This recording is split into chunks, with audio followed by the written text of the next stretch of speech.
हे सगळ्यांमध्ये आपण मी परत तेच म्हणेन की इथे तोंडाने बोलायची काही गरज नाही. मुलं पाहत असतात. आज मी आपल्या आईवडिलांशी किती प्रेमाने बोलतो, माझ्या म्हाताऱ्या आईला आज मी किती वेळ देतो, तिच्यासोबत कसं वेळ मिळेल तेव्हा जाऊन बसतो, गप्पा गोष्टी करतो. हे नुसतं दिसत जरी राहिलं तर मी म्हणेन की it is the best education. हे पुस्तकातनं मिळू शकत नाही, हे आईबापांच्या समजवण्यातनं मिळू शकत नाही. वाटतं वर्तणूक चांगली ठेवणं ह्याच्या इतका चांगला शिक्षणाचा उपाय नाही. आणि कुठेतरी एकत्र कुटुंब पद्धती संपली ना, तिथून पण हा एक मोठा लॉस झालेला आहे. हा जो संस्कारांचा लॉस आहे. कारण सगळे एकत्र असणं, 3 काका 3 काकू, आजी आजोबा, त्यामुळं ना सगळ्यांशी कसं मिळून मिसळून वागायचं. त्यात वेगवेगळ्या टाईपचे डोक्याच्या त्या 3 बाहेरनं कुठून तरी आलेल्या बायका असतात. त्या 3 जण, त्या 3 भावामध्ये पण खूप डिफरन्सेस असतात. त्यावेळेला एकत्र येऊन, कारण शेवटी आपल्याला समाजाचा आपण एक घटक आहोत, पण त्यासाठी एक कुटुंबाचं, म्हणजे कुटुंब तेवढंसं झालं 3 आणि 4 माणसांचं, तिथे व्हरायटी मिळतच नाही. कळलं तुम्हाला? बरं, मुलांनी तोंडातनं शब्द काढला की आई वडील पूर्वाला तयार आहे. पण त्यावेळेला एखादा मोठा भाऊ असेल, काका 10-12 वर्षांनी वडिलांपेक्षा मोठा, त्याच्याकडचा अनुभव वेगळा, तो पटकन सांगतो, अरे सुधीर, लगेच देत जाऊ नकोस मुलांना. हे जे आहे ना, सगळ्यांच्या अनुभवांचं एक गाठोडं एकत्रित येऊन जे एकत्र कुटुंब पद्धतीमधला खूप मोठा फायदा होता, तो खूप आपण लॉस सहन करतो आहोत आज. व्यक्तिमत्वाचा विकासावर डॉक्टर साहेबांची आपण सगळ्यांनी खूप ऐकली असतील. हा जो व्यक्तिमत्वाचा विकास आहे हाच इथे काम करतो. प्रत्येक माणूस विकसित झाला म्हणजे घरातून विकसित झाला, समाजातून विकसित झाला, आणि जसं यांनी एकत्र कुटुंब पद्धतीत सांगितलं, तर तो ही जनरेशन गॅप म्हणा किंवा एकमेकांचं नातं जोडून ठेवण्यासाठी, जॉईंट फॅमिली ज्याला म्हणतो, तर तो जोड पक्केपणाने बांधून ठेवण्यासाठी कर्तव्यबुद्धीने का होईना किंवा जबाबदारीने का होईना ज्या पद्धतीने वागतो, तो व्यक्तिमत्वाचा विकास होणं खूप आवश्यक आहे. आणि ते शिक्षण शाळांमधून आणि समाजामधून सुद्धा दिलं गेलं पाहिजे. पण आजकाल दुसऱ्यांनी कोणी बोललेलं सुद्धा चालत नाही आपल्याला. अगदी साध्या साध्या गोष्टी बघा ना, मी 16 माणसांच्या कुटुंबात 1ली ते 6वी राहिलोय. तर आमचे आजोबा 2 आजोबा होते. तर ते एक आजोबा आम्हाला दर शनिवारी रात्री कंपल्सरी, जवळजवळ 6-7 मुलं होतो आम्ही घरामध्ये, ते सगळ्यांना ना रात्री एक मोठा चमचा एरंडेल पाजायचे दर शनिवारी. तेव्हा ते फार भयानक वाटायचं, हे काय आलंय आजोबा करतात. पण आज त्याचा मला फायदा एवढा होतो, इतकी वर्ष मी दर शनिवारी एरंडेल डॉक्टर, त्यामुळे स्वच्छ सगळं, छान मन स्वच्छ, सगळं पूर्ण सहानुभूती आहे. आता मी मुलाला सांगायला गेलो नाही तर ऐकतच नाहीत होती, कारण बघतच नाहीत ती. त्यावेळेला बघतच आलो ना मी, तेच बघत आलो ना. 15 माणसांनी काही होता, धाक होता घरच्या मोठ्या माणसांचा. खूप गोष्ट. तसं रात्री अशा माझघरामध्ये गाद्या घातल्या जायच्या आणि कंपल्शन होतं, छत्रपती शिवाजी महाराजांचं चरित्राची 10 पानं वाचल्याशिवाय झोपायचं नाही. मग त्याशिवाय पेंगत बसायचो, पण ते ऐकायचो, काहीतरी पडायचं कानावर. हे सगळं हरवलंय बघा कुठेतरी. आणि ह्याच्यातूनच हे म्हणतात ना, संस्कार किंवा मी कसा वागतोय ते वागणार आहेत पोरं पुढे तशी, पण मी तसा वागायला माझ्यावर तसे संस्कार झालेत, पण पुढच्या पोरांवर होत नाही, कारण ते बघतच नाहीत काही. आता अनुकरण आहे ना, शेवटी अनुकरण प्रिय आहेत पोरं. थोडं आपण आता ज्येष्ठ नागरिकांच्या समस्यांकडे जाऊया.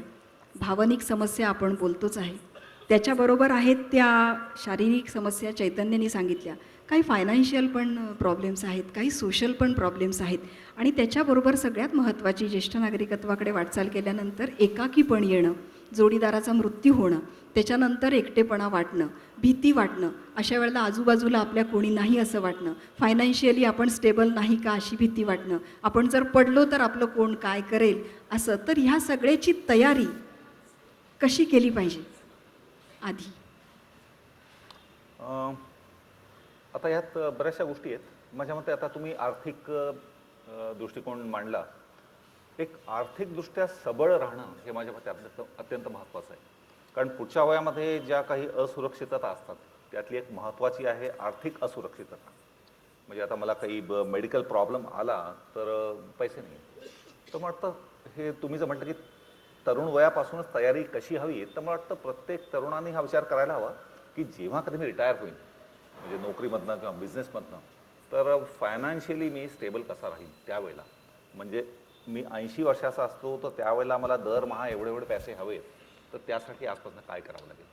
कारण हे असं क्लिअरली पाहण्यात आलं आहे की जिथे इथे आर्थिकदृष्ट्या वृद्ध व्यक्ती सबळ असते तर तिथे त्यांना मानसिक क्लेश, मानसिक त्रास कमी होतो. कमी असतं. आणि बऱ्याचशा गोष्टी आहेत की जसं वय वाढतं तसा एक प्रयत्न करायला हवा की आपली सामाजिक बांधिलकी कमी होता कामा नये. कारण वृद्धापकाळातला एक मोठा प्रॉब्लेम हा असतो की वृद्ध व्यक्ती एकाकी होत जाते. जसं तुम्ही म्हटलं की एकटी पडतेही खरोखर, म्हणजे जवळचे मित्र जातात, पती जातात. तर अशा वेळेला एक सामाजिक बांधिलकी, म्हणजे तुम्ही अशा एखाद्या ग्रुपचं मेंबर राहा की ज्याच्यामध्ये रोज तुम्हाला काहीतरी करता येईल, ॲक्टिव्हिटी काहीतरी करता येईल.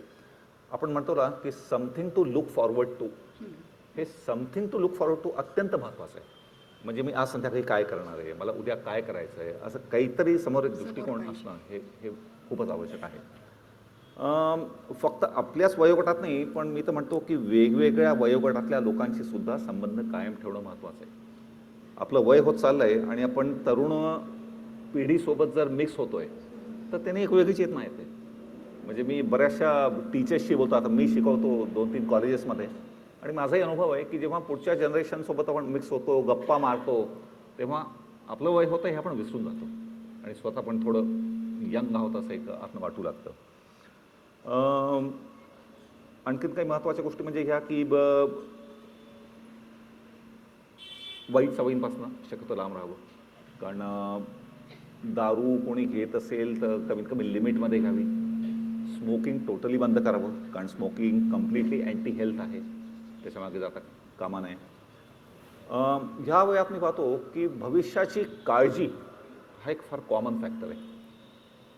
आणि मी नेहमी म्हणतो की भविष्याकडे फक्त तेव्हाच पाहावं जेव्हा प्लॅनिंग करायचं आहे, की आता मला पुढच्या 10 वर्षाचं प्लॅनिंग करायचं आहे, फायनान्शियल प्लॅनिंग करायचं आहे, आणि एकदा प्लॅनिंगचा भाग संपला की भविष्याकडे पाहणं बंद करावं आणि वर्तमानामध्ये जगायचा प्रयत्न करणं हे अत्यंत महत्त्वाचं आहे. आपण आपल्यापैकी बहुतेक लोक त्या क्षणाचा आनंद घेत नाही. म्हणजे मी माझ्या काळजीमुळेच एवढा त्रासलेलो आहे की आता काही टी व्हीवर चांगलं गाणं चालू आहे ते मी एन्जॉय करू शकतो, माझ्या नातवंडांशी खेळताना मी त्याच्यामध्ये मंत्रमुग्ध होऊ शकतो, पण ते सोडून पुढची काळजी. तर भविष्याकडे पाहणं बंद करावं, वर्तमानात जगावं, मागे पाहणंही बंद करावं. जसं शरद म्हणाले की आमच्या वेळी, आमच्या काळात, पुढच्या जनरेशनला हे अत्यंत बोरिंग होतं असं ऐकून की आमच्या वेळेला असं होतं तसं होतं. तर तसा दृष्टिकोन ठेवू नये. पुढच्या पिढीची निंदा करणं बंद करावं. सून अशी, मुलगा असा, हां मुलगा हल्ली ऐकत नाही, वाटतं हे पूर्णपणे बंद करावं. तुम्हाला एक गंमत सांगतो. 3-3.5 हजार वर्षापूर्वी इजिप्तमध्ये पपायरस एका झाडाचा प्रकार होता. त्याच्या पानांवर काही लिहिलेलं आढळलेलं आहे की 3000 वर्षापूर्वी संस्कृती काय होती, तेव्हाच्या लोकांची त्यांचा दृष्टिकोन काय होता. आणि कुठेतरी मी वाचलं की पपायरसच्या एका पानावर लिहिलेलं होतं 3000 वर्षापूर्वी की पुढच्या पिढीचं काय होईल देव जाणे, पुढची पिढी खड्ड्यात जात आहे, या जगाचा अंत जवळ आलेला आहे. आणि कल्पना करा की 3000 वर्ष म्हणजे जवळपास, मी कालच कॅल्क्युलेट केलं की जवळपास 150 पिढ्या होतात. म्हणजे रिटर्न हिस्ट्रीमध्ये 150 पिढ्यांपासून आपण ही काळजी करत आलो आहे, पुढची पिढी पुढची पिढी पुढची पिढी. तर हा एक निंदात्मक दृष्टिकोन टाळावा आणि जी परिस्थिती आहे जसं मी म्हटलं त्यात आनंद मानून त्यातल्या त्यात कसं आपल्याला एन्जॉय करता येईल हे पाहण्याकडे कल असावा. मी हा मुद्दा धरून साधारण एक नोकरी करणारे 58 वर्षी वगैरे रिटायर होतात ना, त्याच्या आधी 2-3 वर्ष ह्याची जाणीव ठेवली पाहिजे की या 2 वर्षानंतर मी रिटायर होईल तेव्हा माझा दिनक्रम पूर्ण रिकामा होणार आहे. तर तो रिकामा होऊच देऊ नका. त्याच्या आधीच कुठल्या तरी सामाजिक संघटना आणि ह्या सगळ्या गोष्टींशी निगडीत व्हा, त्यांचे मेंबर व्हा, काहीतरी जबाबदारी घ्या आणि काम करायला सुरुवात करा. तर रिटायरमेंट नंतरही तुम्ही रोज नाही आज मला वेळ नाही बाबा, आज माझं क्लबचं काम आहे आज, हे सांगताना ना एक मेंटली आता पैसा कमवायचा नाही आहे, आता बिझी राहायचं आहे. आणि मी रोज बिझी आहे, मला भेटायला माणसं येतात, मी कुणाला तरी भेटायला जातो, मी काहीतरी समाजकार्य करतो, माझ्या संस्थेला रोज संध्याकाळी 2 तास मला ऑफिसमध्ये जावं लागतं. तिथे मला हे जे आहे ना लायन्स क्लब असेल, असं बरेच गोष्टी आहेत. ह्याच्याशी रिटायरमेंटच्या आधीच साईड ट्रॅक सुरू करायला पाहिजे. जो मी आमच्या कलाकारांना पण सांगतो की मी अभिनेता आहे, तर मी अभिनेता म्हणून एका ठराविक लिमिटच्या नंतर हिरोईनचा बाप ह्याच्या पलीकडे मग काही नाही करू शकणार. म्हणजे अजून आता मी बरा दिसतोय तोपर्यंत मी अजून एक 5 वर्ष मला हिरो म्हणून बघतील लोक, ह्याच्यानंतर नाही बघणार. मग नॅचरली मला बोलवणार कुठल्या रोलसाठी? हिरोईनचा बाप, हिरोचा बाप, आजी आजोबा, गावावरनं 4 दिवसासाठी आलेले कोणतरी, असे रोलसाठी मला बोलवणार. मग त्याची डिग्निटी कमी होणार. नॅचरली आत्ता मिळणार तो पैसा त्या भूमिकांना मिळत नाही, सगळंच कमी होत जातं. तर ह्याची मानसिकता जर मी आत्ताच तयार केली माझी, आणि मी अतिशय हसत हसत त्याच्यामध्ये जर बदलत गेलो ना, तर मी बॅटिंग शेवटच्या क्षणापर्यंत ॲक्टर म्हणून काम करणार. बरेचसे कलाकार मी पांढरं लावणारच नाही म्हणून हिरोईन ज्या ताठरता बसतात त्यानंतर आयुष्य दुकानच बंद होतं त्यांचं. आणि मग ते इतक्या फ्रस्ट्रेशन येतं त्यांना. हेच आयुष्यात पण आहे, नॉर्मल आयुष्यात पण. 3 अंकी नाटक म्हटलं तसं मग नाटकच आहे ना. नाटकच म्हटलं. मला चैतन्याकडे यायचं आहे. या विषयाला धरून आज इथे महिलांची संख्यासुद्धा खूप जास्त आहे. तर या वयातल्या महिलांना कुठल्या प्रॉब्लेम्सला फेस करावं लागतं आणि त्यांनी ते कसं फेस करावं? माझा जिव्हाळ्याचा विषय आहे. मी स्त्रीरोग तज्ज्ञ असल्यामुळे रोज आम्ही याच विषयावर काम करतो. 2 गोष्टी मला तुम्हाला इथे सांगाव्याशा वाटतात. सगळ्यात पहिली गोष्ट, 2 युनिक गोष्टी आहेत स्त्रियांच्या. एक गोष्ट म्हणजे स्त्रियांचा जे काही हार्मोन्स असतात शरीरातले, त्याच्यामध्ये जो इस्ट्रोजन नावाचा हार्मोन असतो, तो इस्ट्रोजन हार्मोन हा स्त्रियांना अनेक गोष्टींपासून प्रोटेक्ट करतो, त्यांचं संरक्षण करतो. आणि म्हणून नॅचरली आपण जेव्हा ऐकतो की हा हार्ट अटॅकने गेला, हे सडनली गेले, यांची अँजिओग्राफी झाली, 4 ब्लॉक होते आणि बायपास करावं लागलं, तसं स्त्रियांच्या हार्ट डिसीजचं प्रमाण देखील थोडं कमी आहे, म्हणजे समाजामध्ये आपण जेव्हा पाहतो तेव्हा. तर त्याला कारण आहे की इस्ट्रोजन हार्मोन हे त्यांना प्रोटेक्शन देतं. पण ते कधीपर्यंत प्रोटेक्शन देतं? मेनोपॉजपर्यंत. आणि एक गोष्ट लक्षात ठेवायला पाहिजे की एकदा मेनोपॉजचा इफेक्ट झाला की स्त्रियांमध्ये आणि पुरुषांमध्ये काहीही फरक नाही. म्हणजे मला हे मुद्दामून सांगावं असं वाटतं, कारण बरेचदा आपण असं लक्षात येतं आपल्याला, आपण लोकांशी जेव्हा समाजात बोलतो की पुरुष मंडळी आपले बरोबर ECG, ट्रेडमिल, हे ते सगळं बरोबर करत असतात, आणि स्त्रियांना एकतर वेळ नसतो आणि त्यांना असं वाटतं की आपल्याला गरजही नाही. तर स्त्रियांना देखील ह्याची गरज आहे. दुसरी गोष्ट म्हणजे स्त्रियांचं आणखीन एक युनिक फीचर आहे, त्या कधीच रिटायर होत नाही. आणि त्याच्यामुळे त्यांचे प्रॉब्लेम्स आणि पुरुषांचे प्रॉब्लेम्स हे टोटली डिफरंट आहेत. पुरुष रिटायर झाले की त्यांना काहीच काम नसतं आणि मग ते एकदम विचित्रसारखे वागायला लागतात. आणि म्हणून असं लक्षात येतं की बरेचदा स्त्रिया ह्या नॉर्मल असतात आणि त्या चांगल्याच वागतात किंवा त्यांच्या वागण्यामध्ये खूप फरक पडत नाही. तर मी जे तुम्हाला सांगितलं, तर ऑस्टिओपोरोसिस आणि ऑस्टिओआर्थरायटिस याचं प्रमाण स्त्रियांमध्ये पुरुषांपेक्षा 3 पटीने जास्त आहे. हे तुम्हाला सगळ्यांना माहिती असायला पाहिजे आणि त्याच्याकरता त्याचं प्रिव्हेन्शन करणं अतिशय आवश्यक आहे. 1990 ते 2000 किंवा 80 ते 2000चा काळ होता. मी जेव्हा MD करत होतो, 90-92 साली मी MDला होतो, त्यावेळेस प्रत्येक कॉन्फरन्समध्ये आम्ही जायचो. त्यावेळेस हार्मोन रिप्लेसमेंट थेरपी याच्यावर खूप सारे व्याख्यानं असायचे आणि ते एकदम इन थिंग होती. त्यावेळेस सगळेजण HRTवर विषयावर बोलायचे आणि HRT म्हणजे लोकांना असं वाटलं की संजीवनी आहे. एकदा HRTच्या गोळ्या खाल्ल्या की तुम्ही चिरतरुण राहाल. पण हळूहळू काय झालं की असं लक्षात आलं की हार्मोन रिप्लेसमेंट थेरपीमुळे तुम्हाला काही प्रॉब्लेम्स येऊ शकतात आणि त्याच्यामध्ये महत्त्वाचा प्रॉब्लेम आहे कॅन्सरचा. जसं शरदजींनी आता सांगितलं की अनेक आजकाल 35व्या-40व्या वर्षी देखील कॅन्सरचे रुग्णांचं खूप प्रमाण वाढलेलं आहे आणि आपल्याला समाजात वावरताना असं आढळतं की खूप लोकांना कॅन्सर्स व्हायला लागले. त्याचं कारण काय आहे नक्की माहीत नाही, पण अनेक गोष्टी आहेत. बदललेली जीवनशैली, खाणं पिणं. मला तर कधी कधी असं वाटतं की आजकाल असं झालेलं आहे की केळ खाण्याची सुद्धा भीती वाटते, कारण त्या केळामध्ये देखील काय, ते टरबूज खूप लाल दिसतं पण त्याच्यामध्ये काय टाकलेलं आहे, कुठले पदार्थ आहे ज्यांनी ते इतकं छान गोड आणि लाल दिसतंय, याची आपल्याला कल्पना नाही आहे. तर या अशा अनेक गोष्टी ज्याच्यामुळे कॅन्सरचं प्रमाण वाढलेलं आहे, त्याच्यामधले हार्मोन रिप्लेसमेंट थेरपी हे देखील एक आहे. आणि म्हणून मग काही आता असं म्हणतात की डॉक्टरांच्या सल्ल्याशिवाय आणि 5 वर्षापेक्षा अधिक काळाकरता HRT घेऊ नये. तर कॅन्सरच्या बाबतीत आपण बोलतोय, तर त्या बाबतीत मी तुम्हाला थोडंसं सांगेन की आपल्या भारतामध्ये सध्या स्तनाचा कॅन्सर याचं प्रमाण झपाट्याने वाढत आहे आणि तो सध्या नंबर 2 वर आहे. गर्भाशयाचा मुखाचा कॅन्सर हा नंबर 1 वर आहे, पण लवकरच स्तनाचा कॅन्सर हा नंबर 1 वर जाणार आहे. आणि त्याला जसं हे जीवनशैली बदलणं हे कारण आहे, तसंच एक जेनेटिक फॅक्टर पण आहे आणि फॅमिली हिस्ट्री, घरामध्ये जर कोणाला स्तनाचा रोग असेल तर त्यांनी विशेष काळजी घ्यायला हवी. तर काळजी घ्यायची म्हणजे काय करायचं हे सुद्धा आपल्याला माहिती पाहिजे. सगळ्यात महत्त्वाची गोष्ट आहे स्वयं स्तन तपासणी. आणि आम्ही आमच्या हॉस्पिटलमध्ये प्रत्येक स्त्रीला हा व्हिडिओ काउन्सिलिंगमध्ये दाखवतो की स्वतःची स्तनाची तपासणी तुम्ही कशी करा. कारण तुम्ही स्वतःच तुमचे डॉक्टर होऊ शकता. प्रत्येक वेळेस तुम्ही डॉक्टरकडे जातही नाही आणि जायची गरजही नाही. महिन्यातनं एकदा स्वयं स्तन तपासणी करणं आवश्यक. आणि 40 नंतर वर्षातनं एकदा डॉक्टरांच्या सल्ल्याने मॅमोग्राफी आणि सोनोमॅमोग्राफी म्हणजे सोनोग्राफी करणं आवश्यक. तर मी जसं सांगितलं तसं जीन्स किंवा म्युटेशन्स होतात काहीतरी आणि जेनेटिक फॅक्टर असतो जो की त्याचा कारणीभूत असतो.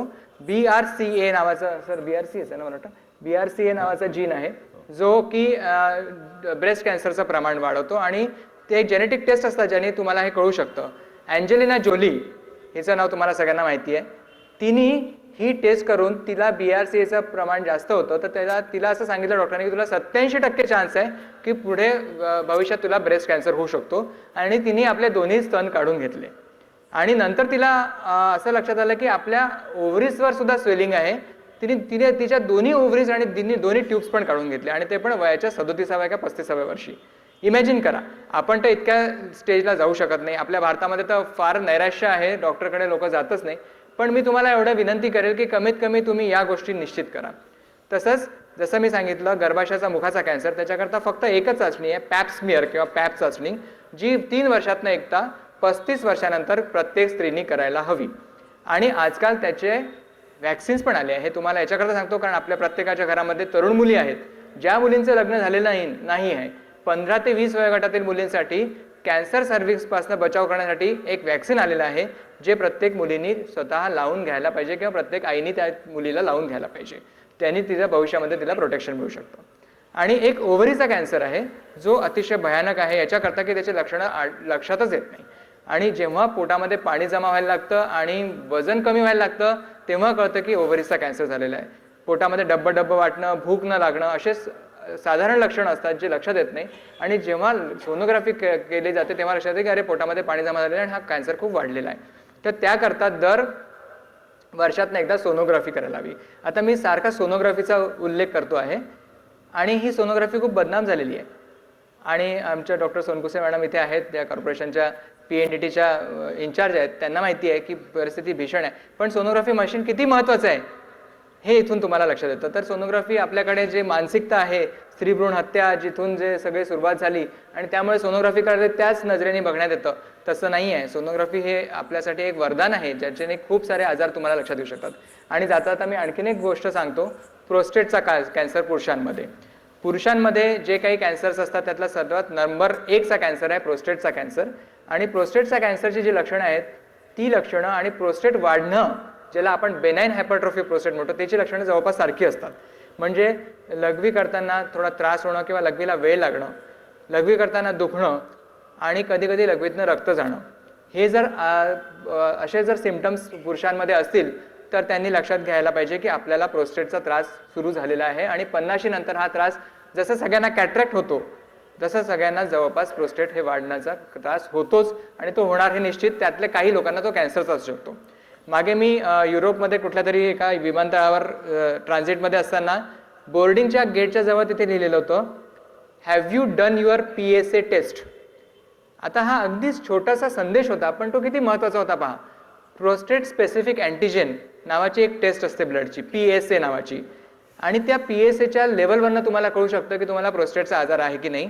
तर प्रत्येक पुरुषांनी वर्षातनं एकदा सोनोग्राफीने देखील प्रोस्टेटचं वाढ झाली काय कळतं. तर प्रोस्टेटची टेस्ट PSA नावाची टेस्ट प्रत्येक पुरुषांनी 50 नंतर करायला हवे. आणि ह्या गोष्टी छोट्या छोट्या गोष्टी आहेत पण या जर तुम्ही पाहिल्या तर तुम्हाला कॅन्सर आता होऊ शकतो पण अर्ली डिटेक्शन अँड प्रिव्हेन्शन या 2 ज्या गोष्टी आहेत या शक्य आहेत. त्या आपण जर मनावर घेतलं तर आपण त्या निश्चित करू शकतो असं मला वाटतं. थोडासा गंभीर विषयाकडे चैतन्य घेऊन गेला पण गंभीर खूप विषय पण महत्त्वाचा- महत्त्वाचा विषय खूप महत्त्वाचा विषय होता. त्यामुळे आपण सगळे अवेअर आहोतच, आपण सगळं वाचन करत असतो, इंटरनेटमुळे आपल्यासमोर सगळं असतं आणि चैतन्यसारखे आणि डॉक्टर भावेंसारखे डॉक्टर्स आपल्याबरोबर असतात. त्यामुळे आपण याचा फायदा घेतला पाहिजे. मला पोंक्षे सरांकडे यायचं आहे. कुटुंब व्यवस्था एकमेकांशी असलेलं घट्ट नातं, हे सगळं आपण आता आपलं भारतीय कुटुंब व्यवस्था आणि आपण सगळं बोललोच. असं इतकं सुंदर एक वाक्य आहे, रोमा मिश्र युनान मिट गए सारे जहाँ से, कुछ खास बात है कि हस्ती मिटती नहीं हमारी. ती आपली कुटुंब व्यवस्था आहे, ती आपली ताकद आहे. पण तुमच्या मालिकांमधून ज्या बायका दाखवतात घरामधल्या, त्याचा समाजावर काय परिणाम होतो? सगळ्या जेवढ्या मालिका आहेत त्या प्रत्येकामध्ये घरामध्ये अशी एखादी बाई आहे. सगळं भयानक आहे होते ते असलं काही बघूच नका. पण दुसरी पण एक बाजू आहे की म्हणजे थोडासा विषयांतर होईल असं वाटेल, पण विषयांतर नाही आहे ते. भारतीय शिक्षण पद्धतीचा ज्ञानी होण्याशी काही संबंध नाही हे सिद्ध करणारा एक कार्यक्रम गेली 12-13 वर्ष चालू आहे. तो म्हणजे BA BCom MCom झालेल्या स्त्रिया प्लॅस्टिकच्या बालडीत प्लॅस्टिकचे बॉल सर्वात जास्त कोण टाकतंय त्याच्यावर त्याला पैठणी मिळते. तर मला म्हणजे गंमत वाटते की त्या ग्रॅज्युएट झालेल्या बायका तर काहीतरी कर्तृत्व गाजवा आणि मग नवऱ्याने उचला ना तिला. ते प्लॅस्टिकच्या बालडीत सोसायटीत सर्वात जास्त बॉल तिने टाकले, ही काय बुद्धीला चालना मिळणार आहे का? मग ती BA झाले BCom झाले का BCom काय BSc झाले, तर त्याच्यातून तिला एवढंही कळत नाही. बुद्धीला चालना मिळणारे प्रश्नच नसतात. काहीतरी काय आतल्या कणकेच्या डब्यात काय वस्तू ठेवल्या आणा.